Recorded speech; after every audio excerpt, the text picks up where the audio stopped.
We have identified that there's a significant need among first responders, those who are the first to actually interview or have contact with victims of child abuse who have disabilities, to learn new techniques and to become more aware of the issues with the special needs of those people with various disabilities. We know from research that child abuse victims with disabilities are much more likely to be victimized further because of the difficulty often in obtaining the correct information and to find out what happened to them. Children with disabilities often have more difficulty communicating what's happened to them. Therefore, they may not be able to tell someone who's not trained who the perpetrator is or what the abuse is. Therefore, the perpetrator might continue abusing them or be able to abuse others who also have disabilities.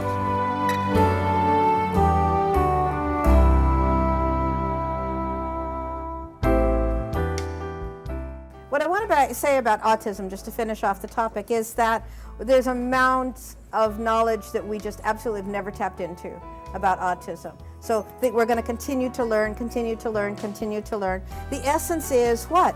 Be patient, be concrete.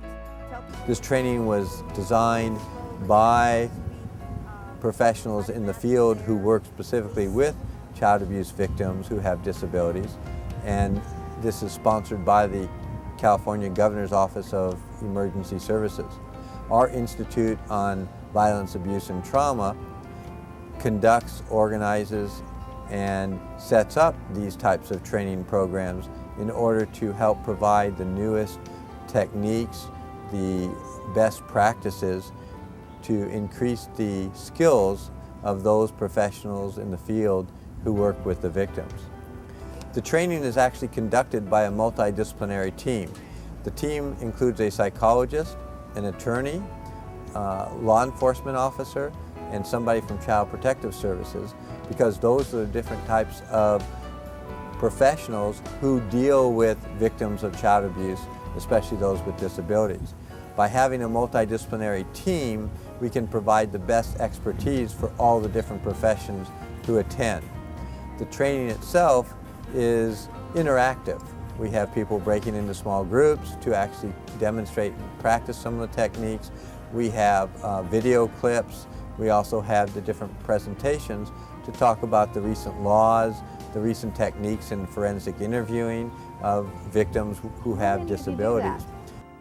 Pretty much every county does, because it's considered the best way to do it.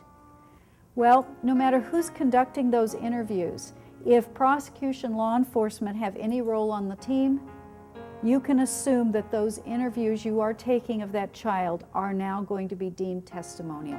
The curriculum that we use was designed specifically for this type of training by Nora Baladarian, who's a psychologist, Michael Herdicka, who's a former law enforcement officer, and Candace Heisler, who's an attorney in Northern California. These people come from different areas of California, but have national expertise in this topic area.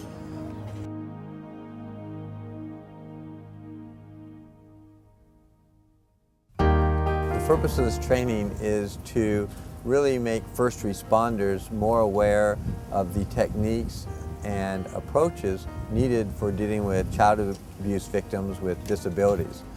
The idea is to help improve the techniques in interviewing, in intervention, for those who are the first ones to come in contact with any type of children or others who have disabilities. It is hoped that this type of training can overall reduce victimization by making more people aware of the significant problem of those with disabilities being abused and victimized.